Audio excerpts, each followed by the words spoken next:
That's a gay ass podcast. What? That's a gay ass podcast. What? A really, really, really gay podcast that we call That's a Gay Ass Podcast. That's a gay ass name for a gay ass podcast. Eddy is on That's a Gay Ass Podcast, here to talk horny questions. Eddy, thank you so much for coming on.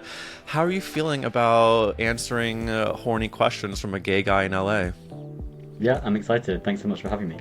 Oh my gosh, it is my pleasure. In fact, I've been following you now for a while on Twitter and on all social media, and you are just somebody that I've been dying to talk to, so I'm having a bit of a pinch me moment. Before we get into any hard-hitting questions, I have to say you are a hot guy in London. Would you say that guys in London are hot, and how do you feel about the gay scene in your town? I'm probably the worst person to speak on that, to be honest, because I'm not really into like going out or drinking Sure. or anything like that. We have some nice gay bars and things just for like a quiet drink and stuff like that. Otherwise, I guess my gay scene is more based around my little friendship group and having board game evenings and going to the theatre, which I guess is a gay scene. Wait Yeah, a I have, like, minute, a very you're a theater wholesome- queen? I wouldn't quite say that, but I like going. Okay, well, We you're actually talking just, to a huge theater the queen, latest thing so I I want to saw hear. was Yeah, tell me. Oh Mary, which I think started on Broadway. It certainly did, and you saw Mason. I forget their full name. Yeah. But Park, yeah. yes. So how was Mary in London? I'm dying to know. Yeah, it was really good. My friend Dino's in it as well, and he was amazing. The whole cast was amazing. Yeah, it was really funny. Yeah. Ugh, we love to hear straight from the West End an Oh Mary glowing review.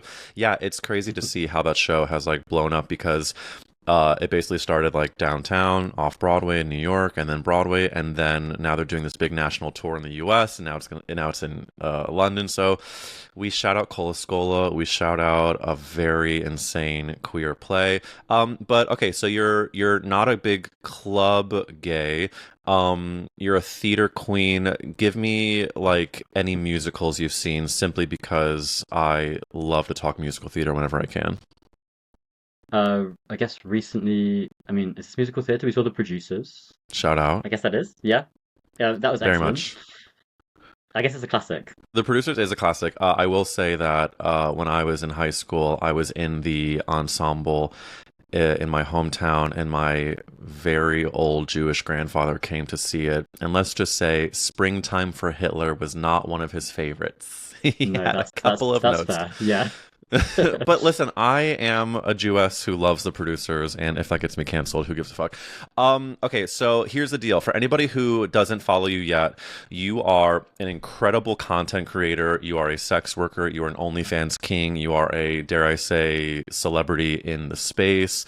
But you do a lot for visibility, not only for just like hot sex, but also as a trans sex worker. And you've been posting some great videos on your YouTube channel about what it's like to be a sex worker, what it's like to grow up trans. And so I want to get into some of those questions. In fact, in one of your videos you posted, you had a really great story about you knew you were a boy at 8 years old. What did your parents get right that you think parents should do today when it comes to supporting a trans child? I think the main thing was they really just listened to what I was saying, which sounds so basic, but that child was saying, this is who I am, this is what I'm going through, this is what I'm telling you, and they just took that seriously. I think they've always come at it with an attitude of they just want me to be happy and safe. They have the same attitude when it comes to my sex work, actually. Mm-hmm. And yeah, I'm really grateful for that. I think I wouldn't be where I am now if it hadn't been for that kind of attitude, and definitely what I said about the media and it being really difficult to not sort of let some of that impact people's opinions and people's approaches to it. I think that would be so difficult now. So yeah, I have a lot of sympathy for anyone who's struggling with that now, because back then there just wasn't really very much information about trans anything. Well, whenever we get a chance to shout out the parents that are doing right by their queer children, we say thank you. And your parents did the exact thing that we hope all parents do, which is, like you said, listen to their fucking kids. And you mentioned that your parents feel the same way about your sex work. How does it come up in conversation with your parents today? Like, is it like, when we talk about like how's work going, are your parents like, any good recently? Like, what are those conversations like? Not quite like that, but they definitely do ask me about work in a way that I think maybe right at the beginning they struggled with because Yeah, I guess it's difficult to have a conversation, or they thought it might be difficult to have a conversation about sex work and how sex work is going for me without talking about sex. But sure. really now we just talk about the work side of it. My dad had a small business himself when he was around my age, so we just kind of bond over the business side of things and how to like manage having a small like a limited company in the UK. Yeah. Um, which actually has been really nice to have something to sort of bond with him over and talk about and sort of share. Well, it's funny that you say that because I am now finding myself to be a small business owner because like this podcast and all my other fucking, projects. And Yeah. I know next to nothing, so I'm sure your dad could teach me a lot. But you posted a video saying that basically sex work and the OnlyFans of it all is mostly admin and then a little bit of Yes. sex. And Yeah. so I think That's basically it. Yeah. it does make me feel seen too because so much of what we do is like editing and emailing and spreadsheets and all of that. What about though when it comes to your actual work life balance? Percentage wise, how much sex are you having on camera versus just like Eddie wanting to get off and have pleasure off camera? So my boyfriend and I are basically monogamous, which I think can be a little bit confusing for people who aren't in the industry to get their head around, and actually even people in the industry as well. Hmm. When we met, we decided we would be open, and we sort of started off with that kind of framework, but then it's been 4 years now, and we just haven't explored that or really gone down that route. We've just sort of become monogamous by default. So yeah, the sex I have is either work or with my boyfriend or solo, I guess. Um, and obviously solo can be on camera as well, but I try to masturbate off camera and like sort of not like allow myself to enjoy myself and not always feel like I have to make content out of it, Yeah. which I think is really important. And that's also, my boyfriend doesn't do sex work or anything, so that's another kind of nice boundary to have where it doesn't feel like we're putting pressure on the relationship to create content or Yeah. to be doing any of that together. It's like, this is our time to just be together, and then separately from that, I'm working. Oh, that sounds great. Nice. I mean, congrats on doing the very difficult thing, which I think is dating while also being a, successful, busy sex worker. I mean, from the people I've interviewed, it can be difficult to sort of balance the two. So you said you've been with your boyfriend for 4 years. Yes. Is it okay to ask if your boyfriend is cis or trans?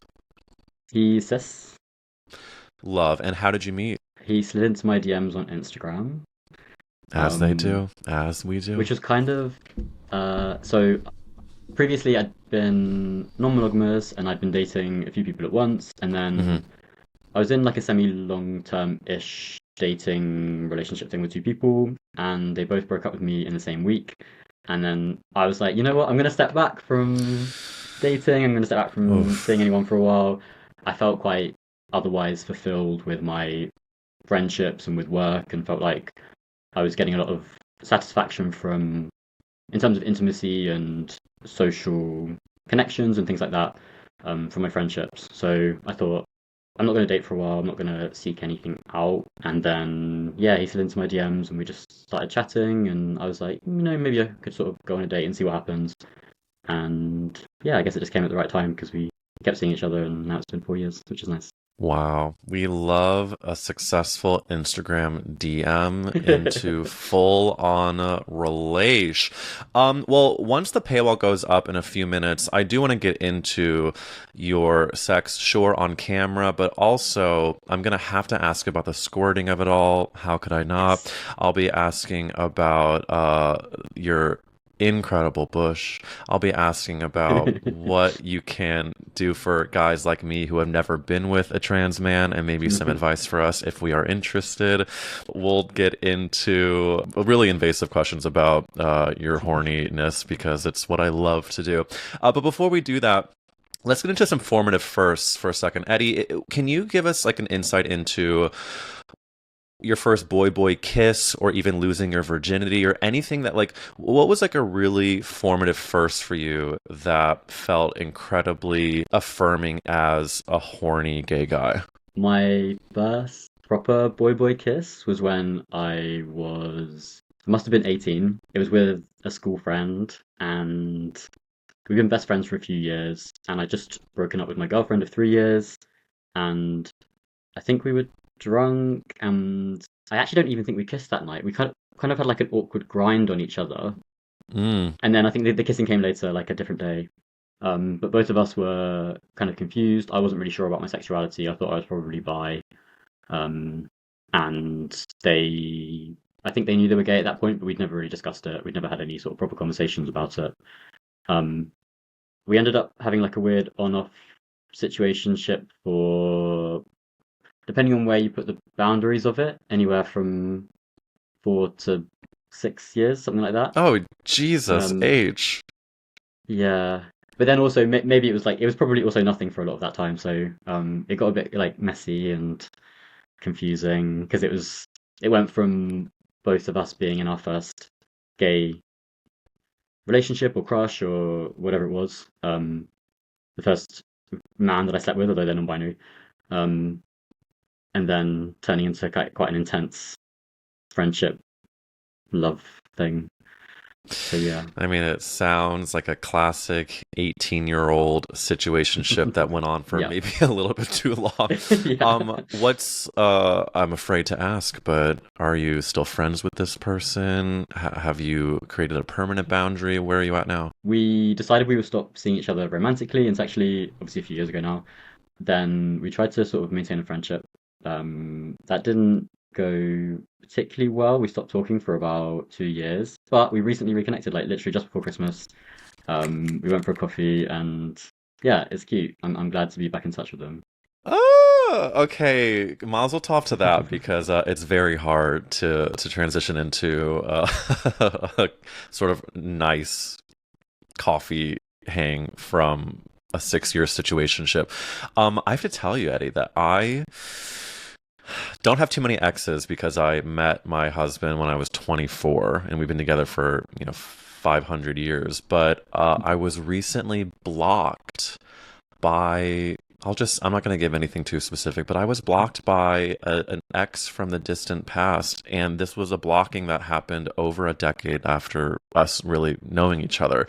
And so I'm in a like place of like, again, just in awe of you being able to actually still be able to see him because clearly people do not want to keep in touch with me. They're blocking me on both I my think one of the Instagram things and the that podcast Instagram.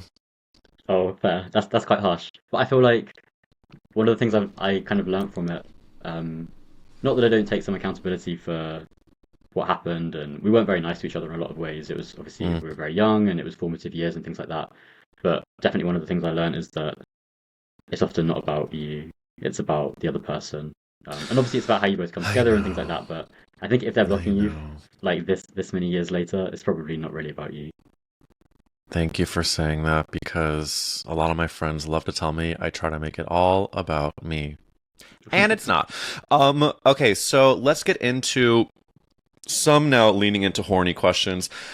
Are you into a very specific type of guy? Obviously, you're dating one person now, but you're sleeping with a lot for work. Would you say there's a physical or even emotional type that you are super drawn to? And does your boyfriend fall under that type?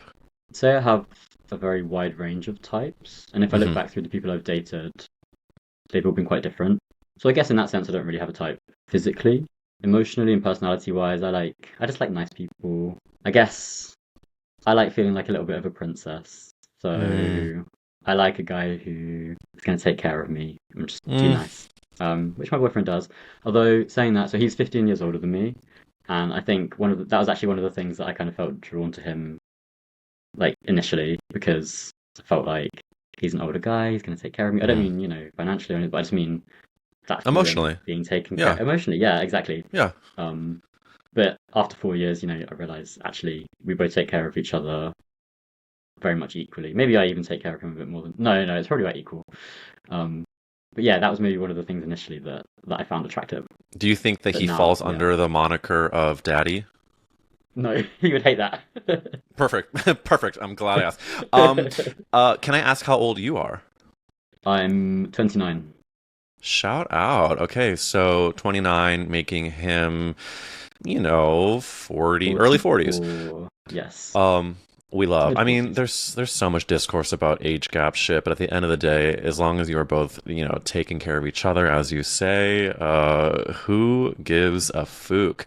Now, I let's think get what it is as into. well is like, I feel like where I am in my life as well, I feel quite steady and sorted, and yeah, I'm not, like I said, I'm not into partying and things like that. So I think we kind of complement each other in that way because he's at a stable point in his life because he's in his 40s, and I'm at a stable point in my life because I want that like quiet, wholesome, sensible kind of. That's just my vibe. Yeah. So yeah, I think we just go well together for that reason as well. Isn't that funny that you are truly giving porn star, but in your personal life, you want just a little quaint life and you want to be taken I care of know. like a princess? I think it's I really, I know. love the multitudes that we can carry. Yeah. Well, I want to carry us into a horny question, which is, Eddie, do you have any stories about a hookup or a dating moment that felt either super hot, exhilarating, controversial, surprising, bad? Anything memorable that comes to mind? I'd like to share something about filming with someone, Please. um, which was just like a really weird situation. So whenever I film with someone, I try to have a conversation beforehand about what we're both into, and just get a rough idea to check that we're compatible. So I had this conversation with the guy, he came round, and then when we started getting set up and things like that, he was a complete bottom, so I was going to top him with my strap. When we started getting undressed and getting ready, it emerged that he didn't know that I was trans. He had seen my face on my Twitter, my profile picture. He'd seen the number of followers that I had, and hadn't looked any further. He hadn't read my profile. Um, he When we were discussing what we were going to do, and I said about topping him with my strap, I said obviously I love getting my pussy eaten. He just thought I meant pussy like, you know, Asshole. bussy. Yeah, and that he just brushed over the fact that I would be using a strap and thought maybe I just prefer to use a strap even though I have a penis. I don't know. Um, it ended up being okay, but it was just like a really awkward vibe because, well, I mean, of course it's going to be at that point. It's like this feels like a weird, like this is the kind of situation that like like how did I end up in this? So you basically watched his face look down at your middle area of your body, and his I face, watched his like the eyes cogs read, turning. cogs turning, where's the Hmm. dick? If there's no dick, then Yeah. who's driving this bus? Yeah, that's wild. So obviously then you're saying that he realized what was going on mechanically, and then he was into the agreed upon conversation, which is you did fuck him with your strap. I did. Yeah. Yeah. Did the sex were you able to overcome that sort of like his lack of looking into like more than just your follower count? um, it was okay. I felt like he. For the rest of this interview, head to Substack, linked in the description. You can also watch bonus episodes with Mikey Graceffa from Death Becomes Her, Isaiah Rutledge, Sunset Boulevard's G-Min Moon. We have Derek Cage, Patrick, Nick, Thanos, Mark.